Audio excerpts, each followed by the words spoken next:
Unit 4, Crying. Crying only a little bit is no use. You must cry until your pillow is soaked. Then you can jump in the shower and splash, splash, splash. Then you can throw open your window and ha ha ha ha. And if people say, "Hey, what's going on up there?" Ha ha, sing back.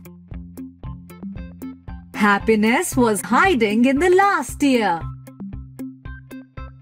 I wept it. Ha ha. CALP, Cognitive Academic Language Proficiency. Visit calp.training for complete academic English training.